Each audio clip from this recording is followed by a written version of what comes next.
Good morning, MolyFitters, and welcome to the Thursday session of week 8. Now, today we're going to split the session into two. The first half of the session will be stretching your quadriceps and hamstrings muscles. So we're going to balance out the quads and hamstrings. And the second half of the session is going to be a sciatica special. So hello to Margaret in Australia. She contacted me via Facebook to talk about sciatica because she saw that I'm obviously dealing with it at the moment myself, and she wanted some tips and useful bits and pieces on how we deal with sciatica, so we will do that later. So let's start with what we did on Tuesday, what we're doing this week. The aim here is by loosening off the quads and the hamstrings, the muscles in our legs. We will then next week strengthen them and then balance them out, get rid of all those imbalances, which helps with making your walking more efficient, easier, and also taking pressure out of your back. So if you've got a nice pain-free back, you're going to walk better. Simple as that. So either on the bed or on the floor. Remember, when you lie down, always knees bent, feet flat on the floor. That puts your spine in a neutral position and it stops any unnatural pressure going into the back. So head down and just take a few moments to relax. Nice deep breaths. Try and feel your shoulders and your ribs lowering down to the floor, hands by your side. Good. It's always good just to take a moment to relax and switch off, something we just don't do. Okay, so let's start with a hamstring stretch. So what we're going to do, one leg at a time, you're going to grab the leg behind and underneath the knee and just gently straighten the leg until you feel a light pull in the back of your thigh here. These are your hamstring muscles. Then when you have that, just hold it there. And if you want to increase the stretch, just gently pull it in.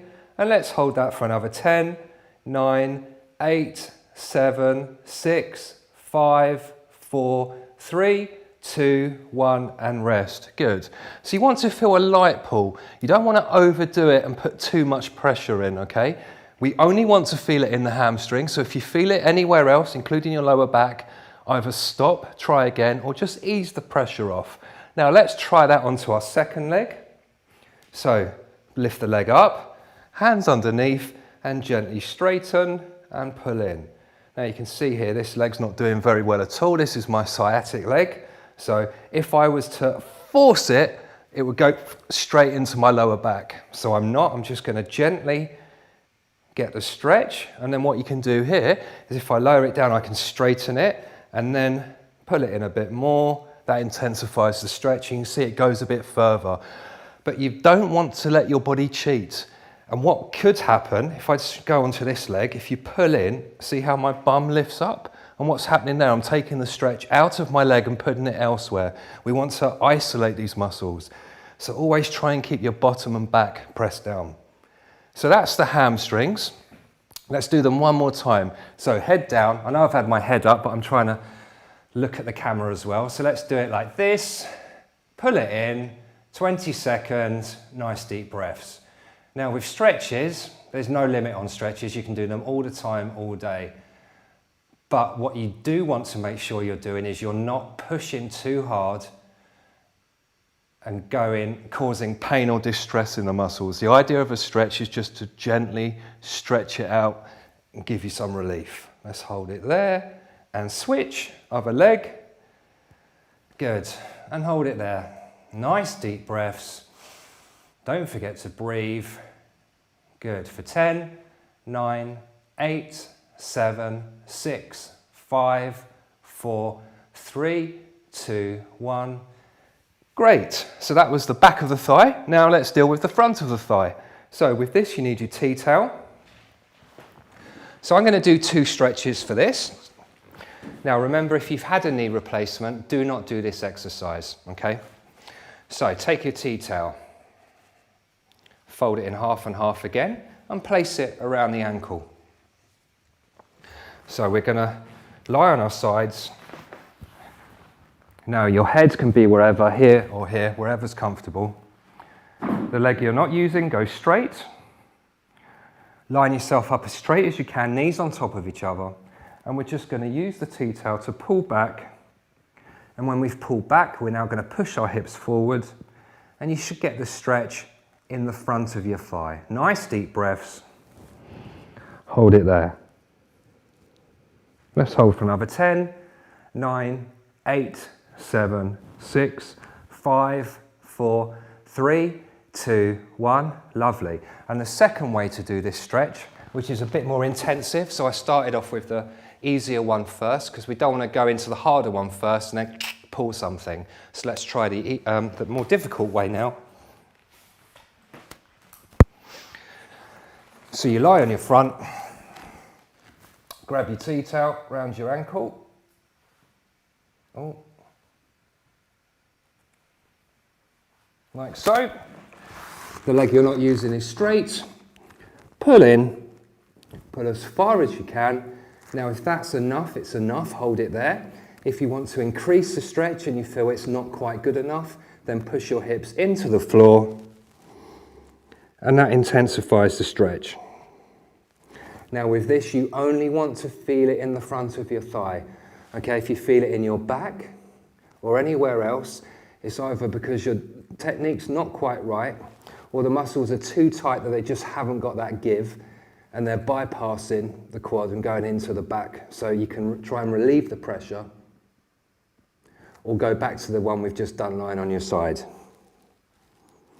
So that's that one. And again, with all stretches, hold them for 20 seconds. Now the whole point of this week is preparing the muscles, because next week we're going to do strengthening work. So we're going to strengthen the quads and the hamstrings. And I always say it's best to make sure the muscles are nice and loose and prepared first, because if they're not, all you're going to end up doing is strengthening your weaknesses. So basically, if my quad was really tight and there was an imbalance that was putting pressure in my knee or my hip or wherever, and then I go and do strength work into it, I'm just going to add to the problem, aren't I? So you want to make sure it's nice and loose and functioning first before you do your strength exercises. So that's the end of that session. And now let's get talking about sciatica. So basically, sciatica is a compression of the sciatic nerve. Now your sciatic nerve is as thick as your little finger. It's a bit of rope basically, and it runs from your spine, from the lumbar region of your spine, through your buttocks and down your leg. Now sciatica comes in many forms. Some people get a bad back, some people get pain down the leg, some people get what's called drop foot, where you're walking and you can't pick your foot up properly. There's various forms it shows itself in. My particular own version of sciatica is like, I don't get any back pain at all, but I get a knife in my buttock and that pain travels all the way down into my heel. So what we're going to talk about today are the two causes of sciatica. So it can either come from your actual spine, the skeletal system at the back here, that's clamping on the nerve in some way, or it can come from the muscles in the bottom, maybe the glute maximus or piriformis are too tight and they're clamping on that nerve and upsetting the apple cart. So the most important thing to deal with sciatica and recovery is maintaining a neutral spine. So we're going to talk about that first. Now, if I put this chair so it's side on.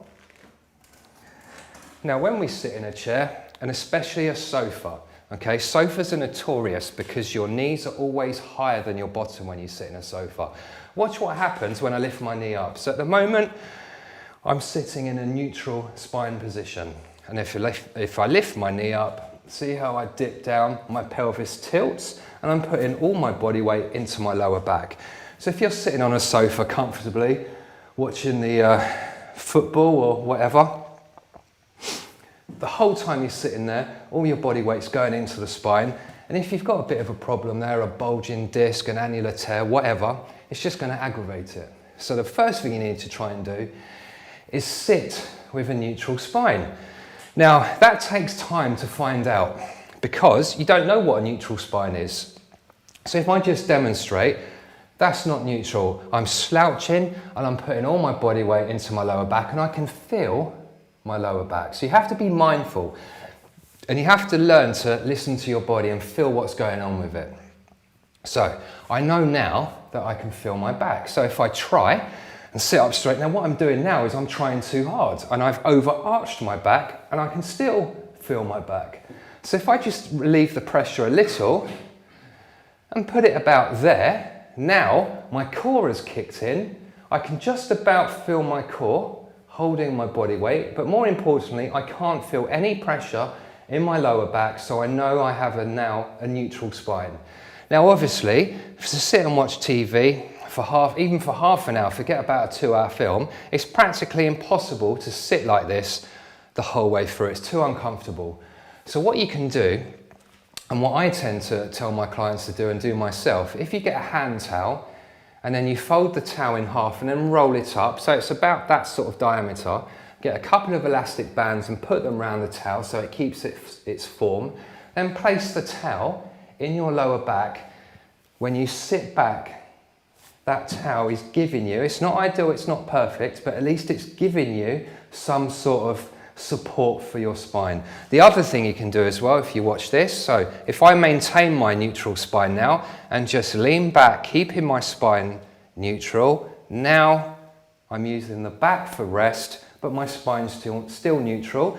I've got my core activated and I'm not putting any pressure into here, okay? Because what you're trying to do with sciatica, most of the time it will, with the right exercises, with gentle stretching, movement, the most important thing you can do is move. If you just give up and sit around because your back hurts or whatever, all that will happen is the muscles will tighten up, and as they tighten up, they just make it even worse. They clamp down on that sciatic nerve even more. So you have to move lightly.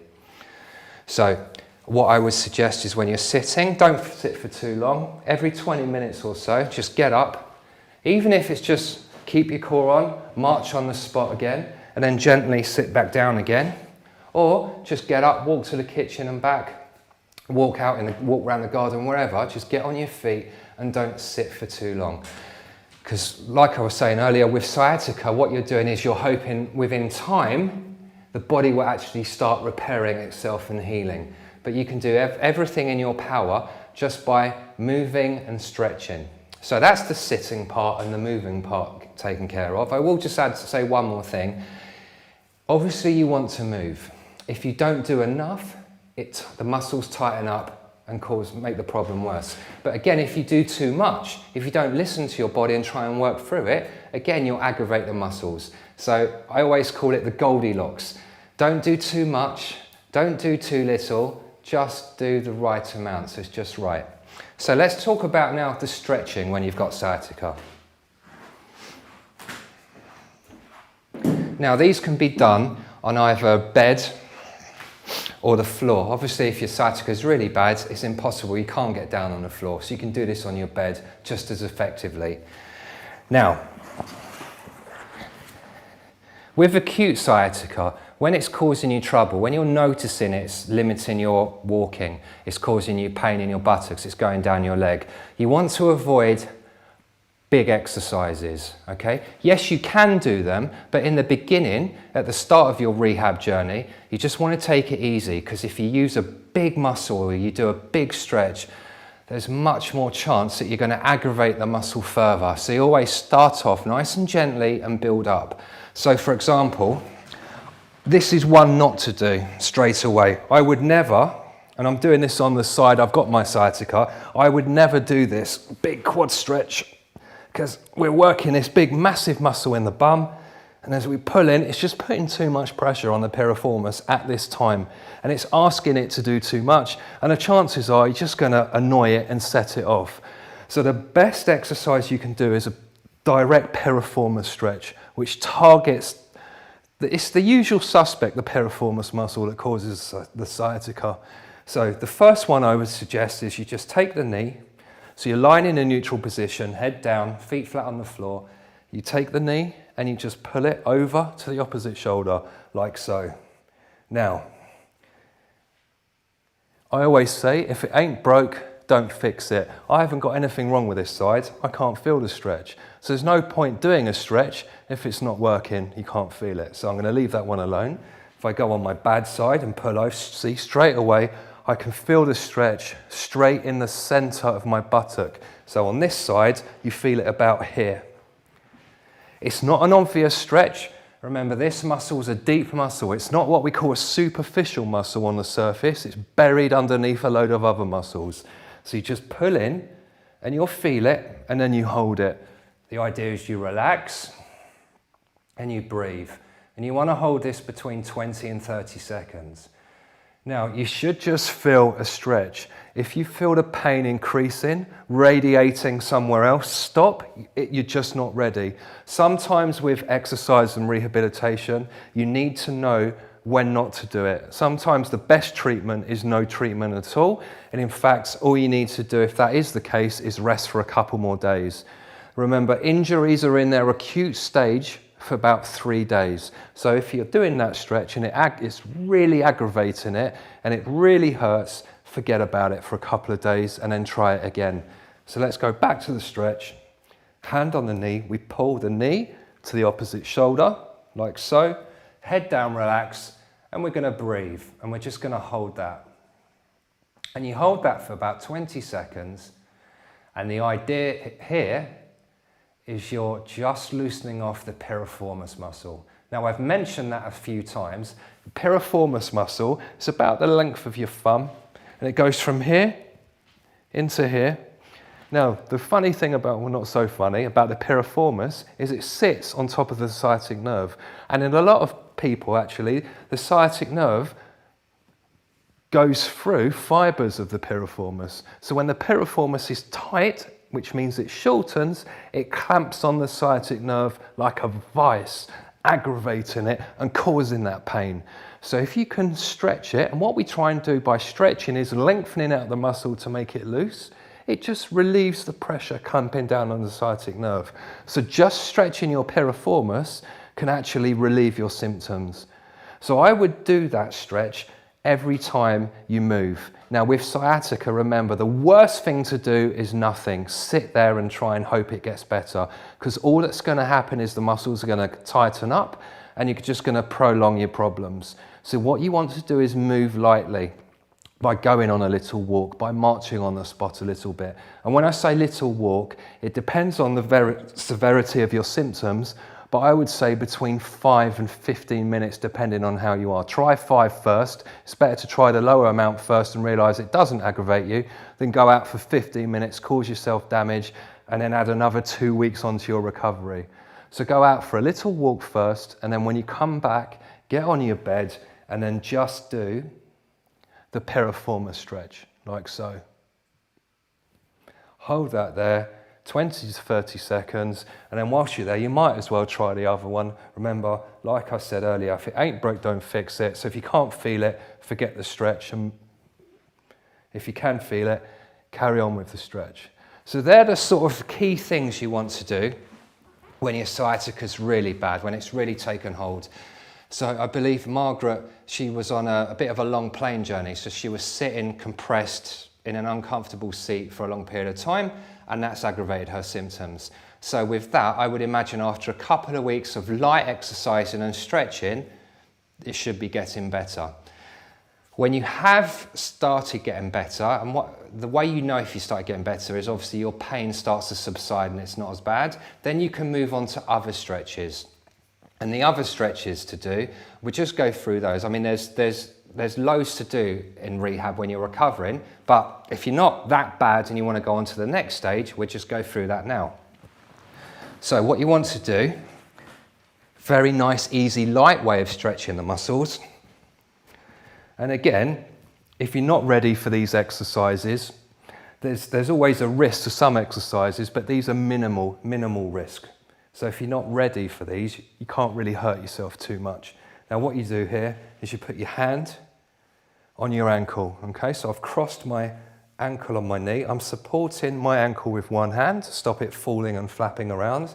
And with the other hand, it's going on the outside of my knee, and I'm just pulling in slightly, okay? And that's starting to stretch the main glute muscle here, which can also cause it. And we just hold that there and relax. So you can try this one. Worst case scenario, if it's that bad, you won't be able to get your ankle on your knee comfortably, and you certainly won't be able to do that because it would be too painful. So it's a good way, in that way pain inhibits you from damaging yourself more. So I'll just show you on the other side. You cross the ankle on the knee, you support the ankle, put the hand on the outside of the leg of the knee and just pull in, and you'll get the stretch here. Okay, so this is a much more sort of dumbed down version of this. Okay, so really effective when you're in the early stages of rehab is that one. And then the other one you can do is just a simple pull in, like that. So you do one leg at a time, pull in, and you hold that for 20 seconds, and you want to pull in so your thigh is nearly on your chest or your belly. So you can see I've gone in quite far. If your knee's here, you know you're in trouble because it should go. But this also stretches some of the muscles in the lower back as well, which might be tight because you've been so tense, limiting your movement. You can do the other sides and hold that for 20 seconds. And then when you've done, if those feel fairly okay, then do both together. Just hands on the knees, head down, and just gently pull in. But after the 20 seconds when you've done this one, you don't want to just release because you've got the whole weight of your legs going down and it might arch the back. So always one leg down at a time. So then there's half the weight going in, and when the legs go down, activate your core and let your core be responsible for lowering the legs. So that's how to deal with acute sciatica. What you can also do is ice the problem. So with sciatica, there's always inflammation. So get some ice. Never put the ice direct on the skin because it can cause an ice burn. So always wrap it round, I use a kitchen towel, and place it direct on the area, and that will hopefully reduce the inflammation. And then after its acute stage of injury, so if you're doing these exercises, this is starting to recover, after a couple of weeks when there's no inflammation, what you can then do is apply warmth. So you can get one of those microwavable bean bags and place it on the area. And what happens there is when the muscles are warmer, they're more flexible, and it just allows you to do a bit more of a stretch, so that obviously the more you stretch, you're relieving the area. So that's it from me for today. I will look forward to seeing you next week. So we'll be on Tuesday at 11:30, and we're going to start with strengthening your thighs. Have a great weekend. Look forward to seeing you then. Stay well and stay MolyFit.